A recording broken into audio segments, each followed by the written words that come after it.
പവിത്രത്തിന്റെ latest episode review ആണ് പറയുന്നത്. അങ്ങനെ വിഷ്ണു ജോലിക്കാണെന്ന് വീട്ടിലേക്ക് പറഞ്ഞു പോയിക്കൊണ്ട് അവിടെ കടപ്പുറത്ത് ഇരുന്നിട്ട് ഭക്ഷണം കഴിക്കുമായിരിക്കും. അതേ സമയത്തായിരിക്കും ശ്രീജ തന്റെ ഫോണിലേക്ക് വിളിക്കുന്നത്. ഇവളെന്താ ഈ സമയത്ത് വിളിക്കുന്നത് എന്നൊക്കെ പറഞ്ഞുകൊണ്ടായിരിക്കും ശ്രീജയുടെ കോൾ അറ്റൻഡ് ചെയ്യുന്നത്. ശ്രീജ എന്ന് ചോദിക്കുന്ന സമയത്തിന് വിഷ്ണുട്ടൻ എന്തെടുക്കാന്ന് ചോദിക്കും. അപ്പോൾ ഞാൻ എവിടെ ഇരിക്കുന്നുണ്ട് എന്ന് പറയുന്ന സമയത്തിന് വിഷ്ണുട്ടൻ ഭക്ഷണം കഴിച്ചു എന്ന് ചോദിക്കാട്ടെ ശ്രീജ. അപ്പോൾ ദേ ഞാൻ ഭക്ഷണം കഴിക്കുന്നു എന്ന് പറയുന്ന സമയത്തിന് ഈ സമയത്തോ? ഇപ്പൊ 11 മണിയല്ലേ ആയിട്ടുള്ളൂ വിഷ്ണുട്ടാ. അപ്പോൾ വിശ്വം പറഞ്ഞിട്ട് അതെ, ഇവിടെ അങ്ങനെയൊന്നുമില്ല, ഞാൻ പണിയെടുക്കുന്ന കമ്പനിയിലെ ഇവിടെ എല്ലാതും നടക്കും, ടീ ടൈമിൽ വേണമെങ്കിലും നമുക്ക് ഭക്ഷണം കഴിക്കാം, അങ്ങനെയൊന്നും ഒരു പ്രശ്നവും എന്നൊക്കെ ഇങ്ങനെ പറഞ്ഞുകൊണ്ടിരിക്കാട്ടോ. ആ സമയത്താണ് പെട്ടെന്നൊരു സൈറൻ കേൾക്കുന്നത്. ഇതെന്താ വിഷ്വട്ട് അവർ സൈറൻ കേൾക്കുന്നത് എന്ന് ചോദിക്കുന്ന സമയത്തിന് വിശ്വം പറഞ്ഞിട്ട് അത് കടലിലെ കപ്പലിലെ സൗണ്ടാന്ന് പറയും. അപ്പോഴേക്കും എന്ത് കടലോ? അപ്പോഴേക്കും അല്ല കടലല്ല, ഇവിടെ ഓഫീസിൽ സൈറൻ മുഴങ്ങിയതാന്നൊക്കെ പറഞ്ഞു കൊടുക്കട്ടോ വിശ്വം. ശരി, നീ ഏതായാലും ഫോൺ വെച്ചോ, ഞാൻ ഇതൊന്ന് കഴിച്ചു തീർക്കട്ടെ എന്നൊക്കെ പറഞ്ഞുകൊണ്ടതിന് വിശ്വം കോള് കട്ട് ചെയ്യാനേ. എന്നിട്ട് ശ്രീജ ഇങ്ങനെ വേദിയോട് പറഞ്ഞിട്ട് അതെ വിഷ്വട്ടിന് ഞാൻ കോൾ ചെയ്ത സമയത്തിനെ കമ്പനിയിൽ സൈറം മുടങ്ങി, ആ സമയത്തിന് എന്നോട് കപ്പലിൽ സൈറം മുടങ്ങി എന്നൊക്കെ പറഞ്ഞു കൊടുത്തിട്ട് എന്നെ വിഷയത്തെ പറ്റിക്കുകയാണെന്നൊക്കെ പറഞ്ഞ് ശ്രീജ അവിടെ നിന്നങ്ങ് പോകും. എന്നാലും വിശ്വത്തിന്റെ കാറിൽ വേദയ്ക്ക് ചില സംശയങ്ങളൊക്കെ തോന്നി തുടങ്ങുന്നു. വേദ ഇങ്ങനെ മനസ്സിൽ ചിന്തിക്കുന്നുണ്ട്, വിശ്വേട്ടൻ ഇനി ശ്രീജേട്ടത്തിയെ മാത്രമാണോ പറ്റിക്കുന്നത്, അതോ ഇനി വിശ്വേട്ടൻ എല്ലാവരെയും പറ്റിക്കുന്നു എന്നൊക്കെ ഇങ്ങനെ മനസ്സിൽ ചിന്തിച്ച് നിൽക്കുകയാണ് വേദ. പിന്നീട് കാണിക്കുന്നത് ശ്രീകാന്ത് വേദയെ കാണാൻ വേണ്ടി വന്നിരിക്കുകയാണ്. എന്നിട്ട് എന്നെ മനസ്സിലായോ എന്ന് ചോദിക്കുന്ന സമയത്തിന് അത് എന്ന് പറഞ്ഞ് സംശയത്തോട് നോക്കി നിൽക്കായിരിക്കട്ടോ രാധ. ആ സമയത്തിനെ പറയുന്നുണ്ട് അതെ ഞാൻ വേദയുടെ ചേട്ടനാണ്. വേദയുടെ ചേട്ടനാണെന്ന് പറയുന്ന സമയത്തിന് രാധയുടെ മുഖം അങ്ങ് മാറും. എന്നിട്ട് ചോദിക്കും എന്താ പെങ്ങളുടെ വക്കാലത്തും കൊണ്ട് വന്നതാണോ എന്ന് ചോദിക്കുന്ന സമയത്തിന് ശ്രീകാന്ത് പറയുന്നുണ്ട് അതൊന്നും അല്ല, എനിക്ക് രാധയോട് കുറച്ച് പേഴ്സണലായിട്ട് സംസാരിക്കണം, നമുക്ക് കുറച്ചങ്ങോട്ടേക്ക് മാറി നിൽക്കാം എന്നൊക്കെ പറയുന്ന സമയത്തിന് രാധ ശ്രീകാന്തിനെ കൂട്ടിയിട്ട് ഓട്ടോയിൽ കയറ്റിക്കൊണ്ട് മറ്റൊരു സ്ഥലത്തേക്ക് പോവാണ്. ശ്രീകാന്ത് എന്തോ രഹസ്യമായിട്ട് രാധയോട് കുറച്ച് കാര്യങ്ങളൊക്കെ പറയുന്നുണ്ട്, അതൊന്നും നമ്മളെ കേൾപ്പിക്കുന്നില്ല. അതിനുശേഷം ശ്രീകാന്തിന്റെ വണ്ടിന്റെ അവിടെ തന്നെ കൊണ്ടുപോയി നിർത്താട്ടെ രാധ. ശ്രീകാന്ത് പറഞ്ഞിട്ട് അതെ ഞാൻ പറഞ്ഞ കാര്യങ്ങളൊക്കെ ഓർമ്മയുണ്ടല്ലോ എന്ന് ചോദിക്കുന്ന സമയത്തിനെ രാധ പറഞ്ഞിട്ട് എനിക്ക് വിക്രത്തിനെ കാലങ്ങളായിട്ട് ഇഷ്ടമുണ്ട്, പക്ഷേ ഒരിക്കലും വിക്രം എന്നെ വേണ്ടാത്ത രീതിയിലൊന്നും ഇതുവരെ അബ്യൂസ് ചെയ്തിട്ടില്ല എന്ന് പറയും. അപ്പോൾ ശ്രീകാന്ത് പറഞ്ഞിട്ട് അതിനെ പറ്റിയിട്ടൊന്നും നമ്മളിപ്പോൾ പറയുന്നില്ലല്ലോ, ഏതായാലും പാർട്ടിക്ക് കോട്ടം തട്ടാത്ത രീതിയിൽ ഒരു കാര്യത്തിനും ശ്രീനിവാസൻ സാർ സമ്മതിക്കില്ല, അതുകൊണ്ട് ഈ കാര്യത്തിൽ എന്തെങ്കിലും ഒരു തീരുമാനം ഉണ്ടാവണം, ഇത് നിനക്കും കൂടി ഉപകാരമുള്ള ഒരു കാര്യമാണ്. രാധക്കറിയാലോ വിക്രം വേദയുമായിട്ടുള്ള ആ ഒരു കല്യാണത്തിന് ഞങ്ങളുടെ വീട്ടിൽ ആർക്കും തന്നെ ഇഷ്ടമില്ല എന്ന കാര്യം. ദർശനായിരുന്നു വേദയെ വിവാഹം കഴിക്കാനിരുന്നത്, അപ്പോൾ ആ കല്യാണം നടക്കണമെന്ന് തന്നെയായിരുന്നു ഞങ്ങളുടെയും ആഗ്രഹം. അതിന് രാധയും കൂടെ മനസ്സ് വെച്ച് കഴിഞ്ഞാൽ നിനക്ക് വിക്രത്തിൻ്റെ കൂടെ സുഖമായിട്ട് ജീവിക്കുകയും ചെയ്യാം, അങ്ങനെ വന്നു കഴിഞ്ഞാൽ നമുക്ക് രണ്ടു പേർക്കും ഗുണം ചെയ്യുള്ളൂ എന്നൊക്കെ പറഞ്ഞ് രാധയെ കാര്യങ്ങളൊക്കെ പറഞ്ഞ് മനസ്സിലാക്കി കൊടുത്തുകൊണ്ട് തന്നെ ശ്രീകാന്ത് അവിടെ നിന്നും പോവാണ്. പിന്നീട് കാണിക്കുന്നത് വിക്രം വീട്ടിലേക്ക് വരുന്ന സമയത്തിന് വേദ വിക്രത്തിനെ കാണാൻ വേണ്ടിയിട്ട് പെട്ടെന്ന് ഉമ്മറത്തേക്ക് ഓടിയെത്തും. വിക്രം വേദയെ മൈൻഡ് ചെയ്യാതെ നേരെ അകത്തേക്ക് റൂമിലേക്ക് പോവാണ്. വിക്രം മുറിയിലേക്ക് കയറി ചെന്ന ഉടനെ തന്നെ ഡ്രസ്സ് മാറ്റാൻ വേണ്ടിയിട്ട് ഇങ്ങനെ ഡ്രസ്സ് അഴിക്കുന്ന സമയത്തായിരിക്കും വേദ അകത്തേക്ക് കയറി വരുന്നത്. വിക്രത്തിന് അങ്ങ് ദേഷ്യം വരും. എടി നീ എന്തിനാ എപ്പോഴും എൻ്റെ റൂമിലേക്ക് ഇങ്ങനെ കയറി വരുന്നത്, ഒരു മര്യാദയ്ക്ക് വേണ്ടി മറ്റൊരാളുടെ റൂമിലേക്ക് കയറി വരുമ്പോൾ എന്നൊക്കെ ചോദിച്ച് വിക്രം ദേഷ്യപ്പെടും. അപ്പോൾ വേദ ചോദിക്കുന്നുണ്ട് എന്ത് ഞാൻ നമ്മുടെ റൂമിലേക്കല്ലേ കയറി വന്നത് എന്ന് ചോദിക്കുന്ന സമയത്തിന് വിക്രം ചോദിക്കുന്നുണ്ട് എന്ത് നമ്മുടെ റൂമോ? അപ്പോൾ വേദ പറയുന്നുണ്ട് അതെ നമ്മുടെ റൂം തന്നെ, എന്താ നമ്മുടെ കല്യാണം കഴിഞ്ഞതല്ലേ മിസ്റ്റർ എന്നൊക്കെ പറയട്ടെ വേദ. അപ്പോഴേക്കും വിക്രം തുടങ്ങി. വേദ ചോദിക്കുന്നുണ്ട് അല്ല ഞാൻ ഇങ്ങോട്ടേക്ക് കയറി വന്നാൽ എന്താന്ന് ചോദിക്കുന്ന സമയത്തിന് വിക്രം പറഞ്ഞിട്ട് എടി നീ എന്തിനാ ആവശ്യമില്ലാത്ത കാര്യങ്ങളൊക്കെ പറയാൻ വേണ്ടിയിട്ട് ഇങ്ങോട്ടേക്ക് കയറി വരുന്നത്? അപ്പോഴേക്കും അല്ല ഞാൻ നിങ്ങളോട് വെറുതെ സംസാരിക്കാൻ വേണ്ടി വന്നതാണെന്ന് പറയാണ് വേദ.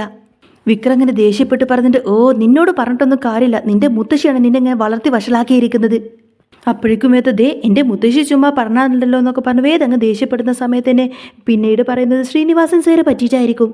കുംഭമേളത്തിന് വേണ്ടിയിട്ട് വാരണാസി വരെ പോയിരിക്കുകയാണ് നിന്റെ അച്ഛൻ, ഇനിയിപ്പോൾ അവിടെ ഇരുന്നെങ്ങാനും സമാധിയായി കാണുമോ എന്നിങ്ങനെ പറയുന്ന സമയത്തിന് വേദക്ക് അങ്ങ് ദേഷ്യം വരും.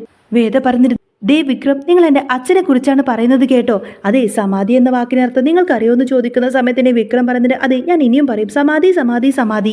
അപ്പോഴേക്കും വേദക്ക് അങ്ങ് ദേഷ്യം വന്നു കൊണ്ടതിന് വിക്രത്തിൻ്റെ അടുത്തേക്ക് ദേഷ്യം വന്നിട്ട് പാഞ്ഞെടുത്തുകൊണ്ടതിന് വിരൽ ചൂണ്ടിക്കൊണ്ട് പറയുന്നുണ്ട് ദേ എൻ്റെ അച്ഛനെ പറ്റിയിട്ട് എന്തെങ്കിലും പറഞ്ഞിട്ടുണ്ടല്ലോ, എൻ്റെ ഈ ഒരു മുഖമല്ല മറ്റൊരു മുഖം കൂടി നിങ്ങൾ കാണേണ്ടി വരും.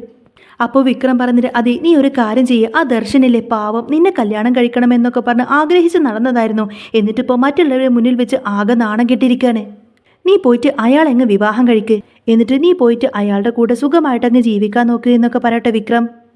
അപ്പോൾ വേദ പറഞ്ഞിട്ട് അത് ശരി, അപ്പോൾ നിങ്ങൾ ശ്രീകാന്ത് ഏട്ടനെയോ അച്ഛനെയോ ആരെയോ കണ്ടിട്ടുണ്ട്, അതുകൊണ്ടാണ് നിങ്ങളിപ്പോൾ എന്നോട് ഇങ്ങനെയൊക്കെ സംസാരിക്കുന്നത് എന്ന് പറയും.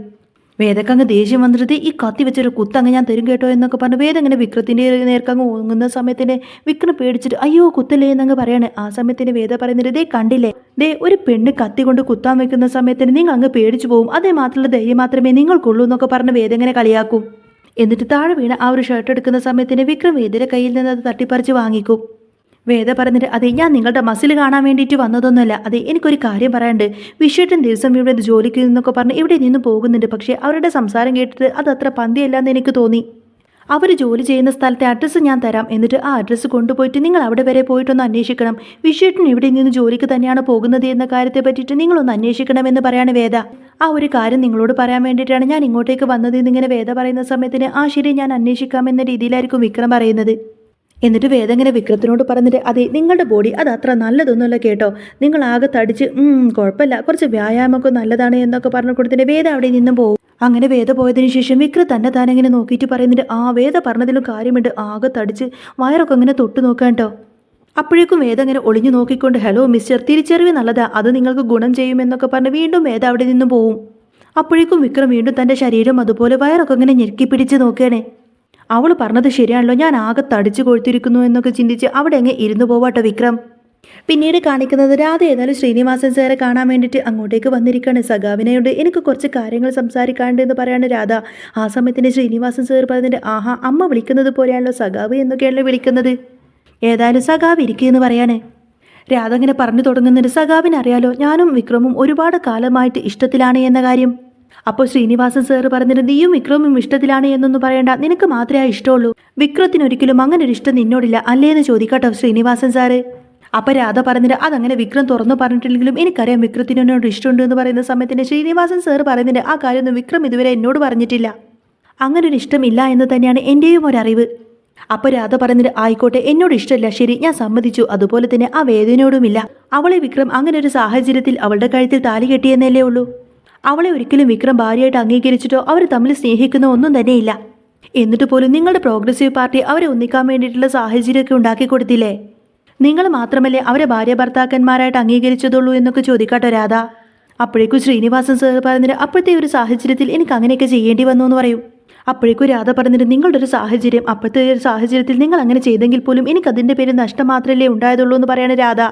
വിക്രം ഒരിക്കലും ഇന്നേ വരെ അവളെ സ്നേഹിക്കുന്നില്ല, നിങ്ങൾ അങ്ങനെ ചെയ്തു എന്ന് മാത്രമേ ഉള്ളൂ എന്ന് പറയുന്ന സമയത്തിന് ശ്രീനിവാസൻ സാർ പറഞ്ഞു കൊടുക്കുന്നുണ്ട് കുട്ടി ഈ പ്രണയം എന്നൊക്കെ പറയുന്നത് അത് രണ്ടുപേരുടെയും മനസ്സിലുണ്ടാവേണ്ടതാണ്. ഈ കറണ്ട് ഇല്ലാത്ത സ്ഥലത്തേക്ക് വെളിച്ചം വരുമ്പോഴുള്ള സന്തോഷമുണ്ടല്ലോ അതുപോലെ തന്നെയാണ് പ്രണയിക്കുന്നവരും.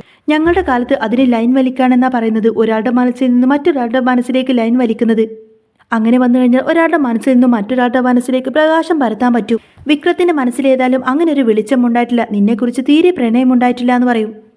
അപ്പോൾ രാധ പറഞ്ഞിട്ട് എനിക്ക് ഏതായാലും വിക്രത്തിന് ഇഷ്ടമാണ്, അതുകൊണ്ട് തന്നെ ഇതിന് എത്രയും പെട്ടെന്ന് കറക്റ്റായിട്ടൊരു തീരുമാനം വേണം, അല്ലെങ്കിൽ പിന്നെ ഞാൻ എൻ്റെ വഴി നോക്കുമെന്ന് പറയും. അപ്പോഴേക്കും ശ്രീനിവാസൻ സാർ ചോദിക്കുന്നത് അതെന്താ രാധക്ക് ഭീഷണിയൊക്കെ വശമുണ്ടോ എന്ന് ചോദിക്കും. രാധ ഇപ്പം എന്നോട് ഈ സംസാരിക്കുന്നത് ആരുടെ പ്രേരണയിലാണ് എന്ന കാര്യം എനിക്ക് നന്നായിട്ട് അറിയാം. നേരത്തെ എന്നോട് ശ്രീകാന്ത് വന്ന് പറഞ്ഞ കാര്യവും ഇത് തന്നെയാണ്. അപ്പം തന്നെ എനിക്ക് മനസ്സിലാക്കാവുന്നതാണ് രാധ ഇപ്പോൾ ആരെയാണ് ഇങ്ങോട്ടേക്ക് പറഞ്ഞയച്ചിട്ടുള്ളത് എന്ന കാര്യം. മോളെ അവളുടെ ലക്ഷ്യം ഒരിക്കലും തനിക്ക് ഗുണമുണ്ടാവുന്ന കാര്യം ഉണ്ടാക്കുക എന്നതൊന്നുമല്ല. അവർക്ക് ആരോടും തന്നെ സ്നേഹമില്ല, ദുരഭിമാനം മാത്രമേ അവർക്കുള്ളൂ. അവരുടെ സ്റ്റാറ്റസിന് പറ്റിയൊരു ബന്ധം അവരുടെ പെങ്ങൾക്ക് കിട്ടിയില്ല എന്ന് വിചാരിച്ചുകൊണ്ട് മാത്രമാണ് അവരിപ്പോൾ ഇതിനൊക്കെ ഇറങ്ങി പുറപ്പെട്ടിരിക്കുന്നത്. പക്ഷേ ആ ഒരു കാര്യം കുട്ടി മനസ്സിലാക്കുന്നില്ല എന്നേ ഉള്ളൂക്കെ ഇങ്ങനെ ശ്രീനിവാസൻ സാർ രാധക്ക് പറഞ്ഞു കൊടുക്കും. കുറേ കാര്യം പറഞ്ഞ് മനസ്സിലാക്കി കൊടുക്കുന്നതോടുകൂടി തന്നെ രാധക്ക് കാര്യങ്ങളൊക്കെ മനസ്സിലാവും. എന്നിട്ട് ശ്രീനിവാസൻ സാർ പറയുന്നുണ്ട് ഇനിയിപ്പോൾ അടുത്ത പ്ലാൻ എന്താ, എൻ്റെ പാർട്ടി ഓഫീസിൽ വന്നിട്ട് ഇങ്ങനെ നിരാഹാരം ഇരിക്കാനോ സത്യാഗ്രഹം ഇരിക്കാനോ, അതോ ഇനി വിക്രമിൻ്റെ വീടിൻ്റെ മുന്നിൽ പോയിരുന്നിട്ട് സത്യാഗ്രഹം ഇരിക്കാനോ? എന്താണെങ്കിലും അങ്ങനെയൊക്കെ സംഭവിച്ചിട്ടുണ്ടെങ്കിൽ തന്നെ അതൊക്കെ വേദ അംഗീകരിക്കുമെന്ന് തോന്നുന്നുണ്ടോ? എല്ലാവരുടെയും മുന്നിൽ വെച്ച് പരസ്യമായിട്ട് അവർ തമ്മിൽ ഇഷ്ടത്തിലാണ് എന്ന കാര്യം പറഞ്ഞാൽ തന്നെ ഇതങ്ങ് വഷളാവില്ലേ എന്നൊക്കെ ചോദിക്കാട്ടോ ശ്രീനിവാസൻ സാറ്. എന്നാൽ രാധ ഉദ്ദേശിക്കുന്നത് പോലെ കാര്യങ്ങളൊന്നും മനസ്സിലാവില്ല എന്ന് മനസ്സിലാക്കിയതിന് ശേഷം രാധക്ക് അങ്ങ് ദേഷ്യം വരാണ്. എന്നിട്ട് സാറിനെ കൊണ്ട് ചെയ്യാൻ പറ്റുന്നത് എന്തെങ്കിലും ഉണ്ടെങ്കിൽ ചെയ്യേ എന്നൊക്കെ പറഞ്ഞ് ദേഷ്യപ്പെട്ട് രാധ അവിടെ നിന്നങ്ങ് പോവാണ്. ഇതേ സമയത്തായിരിക്കും വിക്രം അങ്ങോട്ടേക്ക് വരുന്നത്. രാധയെ കണ്ട ഉടനെ തന്നെ നീ എന്താണ് ഇവിടെയെന്ന് ചോദിക്കുന്ന സമയത്തിന് ഒന്നും മിണ്ടാതെ ദേഷ്യപ്പെട്ട് രാധ അവിടെ നിന്നും പോവാണ്. വിക്രം ഏതാനും ശ്രീനിവാസൻ സാറിന്റെ അടുത്തേക്ക് ചെന്ന് ചോദിക്കുന്നതിന് എന്തിനാ സാർ രാധ വന്നത് എന്ന് ചോദിക്കുന്ന സമയത്തിന് അത് നിന്നെ പറ്റിയിട്ട് പരാതി പറയാനെന്ന് പറയും. അപ്പോഴേക്കും എന്നെ പറ്റിയിട്ട് എന്ത് പരാതിയാണെന്ന് ചോദിക്കുന്ന സമയത്തിന് ശ്രീനിവാസൻ സാർ ചോദിക്കുന്നത് നിനക്ക് എപ്പോഴും രാധയോട് അങ്ങനെ ഒരു പ്രണയം തോന്നിയിട്ടുണ്ടോ? അപ്പോൾ അതൊക്കെ ഞാൻ സാറിനോട് തുറന്നു പറഞ്ഞിട്ടുള്ളതല്ലേ, എനിക്കങ്ങനെ തോന്നിയിട്ടില്ല എന്ന കാര്യം. അപ്പോൾ വേദയോടൊന്ന് ചോദിക്കുന്ന സമയത്തിന് വിക്രം ഒന്നും മിണ്ടാതെ അങ്ങനെ തല താഴ്ത്തി മൗനമായി നിൽക്കുകയായിരിക്കും. അപ്പോൾ ശ്രീനിവാസൻ സാർ ചോദിക്കുന്നത് ഈ മൗനത്തിൽ നിന്ന് ഞാൻ എന്താണ് മനസ്സിലാക്കേണ്ടത്, നീ അതിനുള്ള കറക്റ്റ് ഒരു ഉത്തരം പറയുമെന്ന് പറയും. വിക്രം പയ്യെ ഇതുവരെ ഇല്ല എന്ന് പറയുന്ന സമയത്തിന് അപ്പോൾ ഇനി ഉണ്ടാവുമല്ലേ എന്ന് ചോദിക്കും. അപ്പോൾ വിക്രം ഒന്നും മിണ്ടാതെ നിൽക്കുന്ന സമയത്തിന് ശ്രീനിവാസൻ സാർ പറയുന്നുണ്ട് ഇനി അങ്ങനെ ഉണ്ടാവുന്ന സമയത്ത് നീ അതിനുള്ള ഉത്തരം തരണം, എനിക്കല്ല. ആ രാധക്ക് നീ അതിനുള്ള ഉത്തരം കൊടുക്കണം. അവൾ ഇപ്പോഴും ഒരു പ്രതീക്ഷയോട് കൂടിയാണ് അവളുടെ ജീവിതം മുന്നോട്ട് കൊണ്ടുപോകുന്നത്. ജീവൻ കൊടുത്തിട്ട് പോലും ഒരാളെ നമ്മൾ സ്നേഹിക്കുന്ന സമയത്ത് അതിന്റെ വില എത്രത്തോളമാണെന്ന കാര്യമൊന്നും നിനക്ക് മനസ്സിലാവില്ല. നിനക്ക് എപ്പോഴെങ്കിലും നിന്റെ മനസ്സിൽ വേദയോട് ഇഷ്ടം തോന്നി തുടങ്ങുകയാണെങ്കിൽ അത് അപ്പം തന്നെ നീ രാധയോട് തുറന്നു പറയണം. ഏതായാലും കാര്യങ്ങളൊക്കെ ഞാൻ അവളെ പറഞ്ഞ് മനസ്സിലാക്കിയിട്ടുണ്ട്, അത് നിനക്ക് ഉപകരിക്കുമെന്നിങ്ങനെ ശ്രീനിവാസൻ പറയുന്ന സമയത്ത് തന്നെ വിക്രത്തിന് ഒന്നും മിണ്ടാൻ കഴിയാതെ തല താഴ്ത്തി നിൽക്കുന്ന വിക്രത്തെ കാണിച്ചുകൊണ്ടാണ് കേട്ടോ എപ്പിസോഡ് പൂർണ്ണമാവുന്നത്. അപ്പോൾ നിങ്ങൾക്ക് ഈ ഒരു ചാനൽ ഇഷ്ടമായിരുന്നുണ്ടെങ്കിൽ എന്നും ഇതേപോലത്തെ റിവ്യൂസൊക്കെ കേൾക്കാൻ താല്പര്യമുണ്ടെങ്കിൽ തീർച്ചയായിട്ടും നിങ്ങൾ എൻ്റെ ചാനൽ സബ്സ്ക്രൈബ് ചെയ്ത് സപ്പോർട്ട് ചെയ്യാൻ മറക്കരുത്.